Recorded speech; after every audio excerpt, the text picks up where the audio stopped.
నేను ఇన్స్టాలో video upload చేయక 2 డేస్ అవుతుంది. ఎందుకో తెలుసా? నా ఇన్స్టా ఓపెన్ చేస్తే చాలు మొత్తం ఇన్స్టా ఫీడ్ అంతా ఇదే వీడియో. ఆ వీడియో చూస్తుంటే నాకు ఏం కంటెంట్ చేయాలో కూడా అర్థం కావట్లేదు. అసలు ఆ వీడియోలో ఏం కంటెంట్ ఉందో కూడా తెలియట్లేదు. ఆ వీడియోలో కంటెంట్ కోసం పక్కన పెడితే ఆ వీడియోకి వచ్చిన వ్యూస్, ఫాలోవర్స్, లైక్స్ చూస్తే మైండ్ పోతుంది. అసలు ఎవర్రా ఈ కంటెంట్ కనిపెట్టింది అనిపించింది.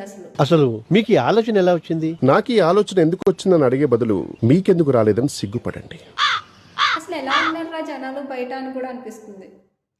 అసలు ఈ స్పూన్కి అంత పవర్ ఉందా అనిపించింది. అంటే రేపటి నుంచి నేను కూడా ఒక గోడ చూసుకుని ఈ స్పూన్తో సన్నం పెట్టుకోవాలా అనిపించింది. స్పూన్తో ఇంతమంది ఫాలోవర్స్ వస్తే రేపటి నుంచి నేను ఏంట్రా నాకు షాల్వా కప్పాల్సింది పోయి, నన్ను పొగడాల్సింది పోయి, నాకు ఇంకా అవార్డు ఏదైనా ఉంటే నాకు ఇవ్వాల్సింది పోయి. ఏంది మాటలు?